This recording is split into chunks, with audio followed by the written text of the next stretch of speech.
If your double crochet edges are full of gaps like this, or just wondering whether the chain 3 counts as a stitch, don't worry. In this video, I'll show you how to replace the turning chain 3 with a stacked single crochet for cleaner edges and easier stitch counting. For the benefit of absolute beginners, I will briefly show how to double crochet using a turning chain of 3, but will only show 3 rows. This is my foundation chain of 16. Starting from the 4th chain from the hook, make a double crochet.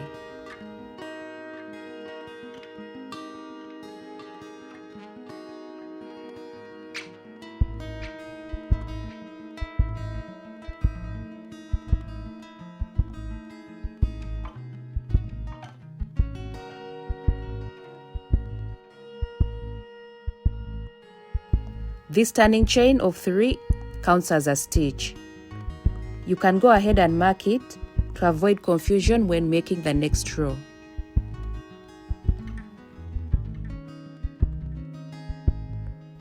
Then double crochet in each of the chains.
Please note that this foundation row will be identical for both swatches.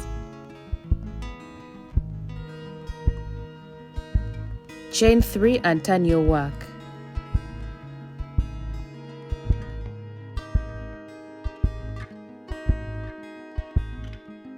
The chain 3 counts as a stitch, so I will go ahead and mark the 3rd chain so that it helps me when ending the row.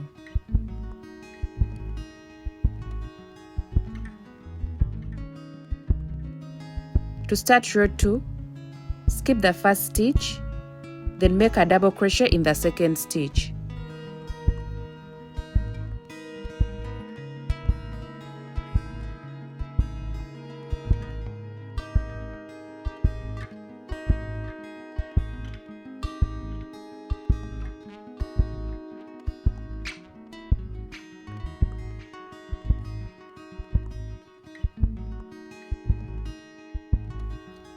Continue making a double crochet in all the remaining stitches.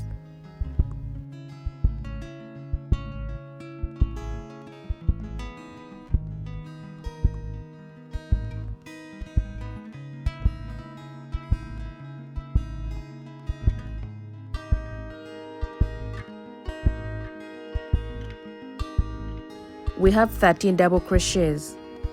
That means the 14th stitch will be on top of the chain 3 below.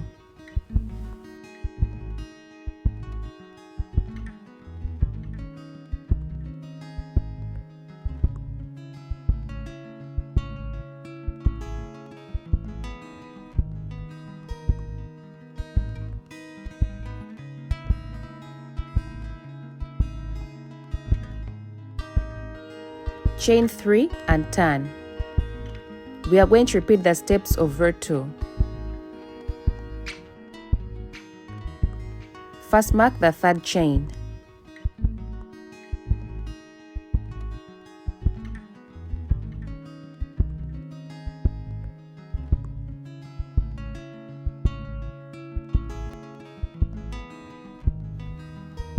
Skip the 1st stitch, then double crochet in the 2nd stitch.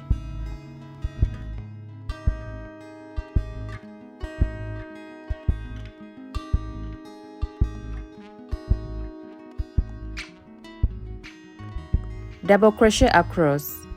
Check the description below for my full tutorial on how to make double crochets.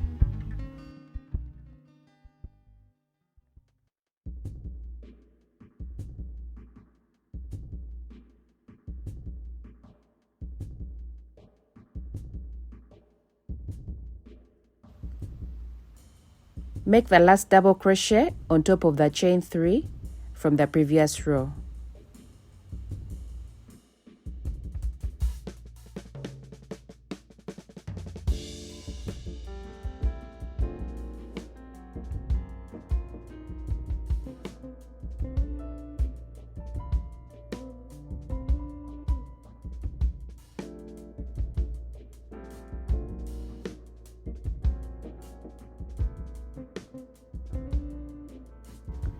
As you can see, there are gaps at the edges. For this swatch, continue until you have 12 rows. Now let's try a different approach. Instead of making a turning chain of 3, I'll use a stacked single crochet and see how our edges compare. As you can see, I have our foundation row. This is identical to the one I did for the first swatch.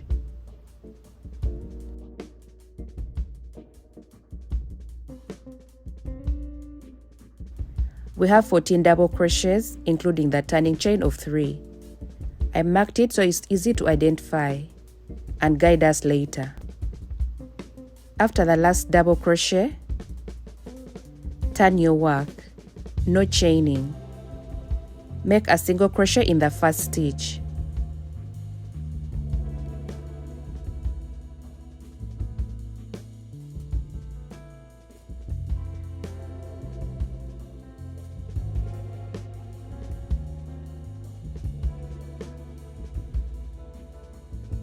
Find the vertical loop on the left side of the single crochet you just made.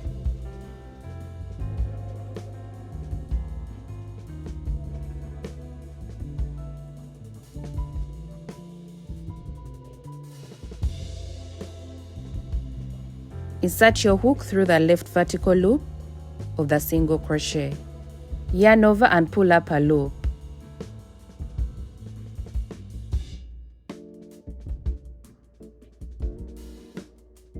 Yarn over and pull through 2 loops. What we have now is a stacked single crochet, and it counts as our first double crochet on this row. Go ahead and mark it.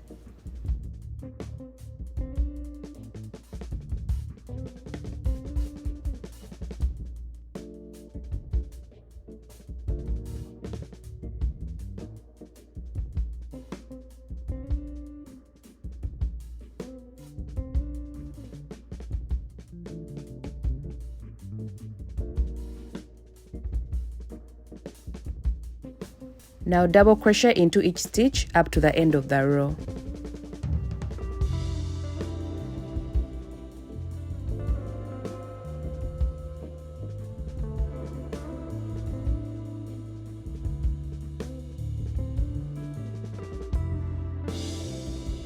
We have 13 stitches. That means to make the 14th stitch, we have to put it on top of the chain 3. This is why it's important to use a stitch marker so that you easily know where to insert your hook.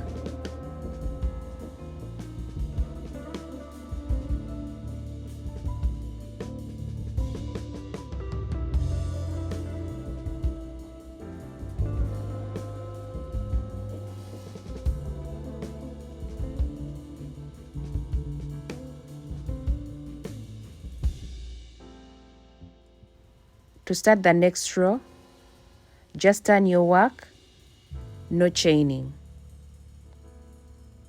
In the first space, make a single crochet.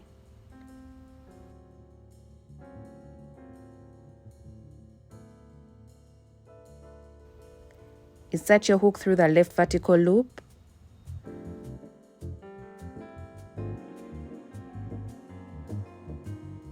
Yarn over and pull up a loop. Yarn over and pull through both loops to finish the single crochet. This is our stacked single crochet. I'll go ahead and mark it as our first double crochet for this row. When you mark your first and last stitches on the row, it helps you keep count of your stitches.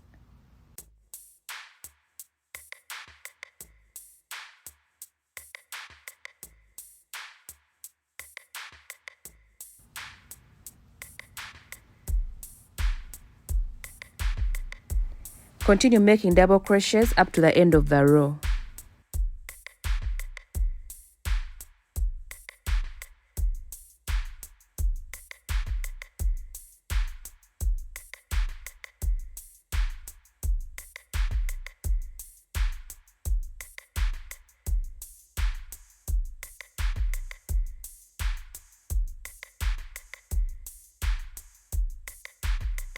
Make your last double crochet on top of the stacked single crochet from the previous row.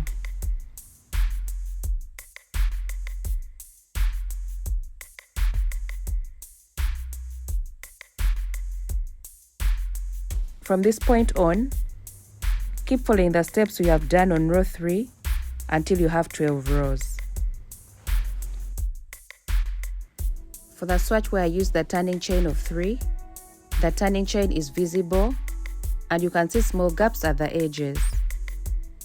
However, for this swatch where I use the stacked single crochet, the gaps are less noticeable, the edges are solid.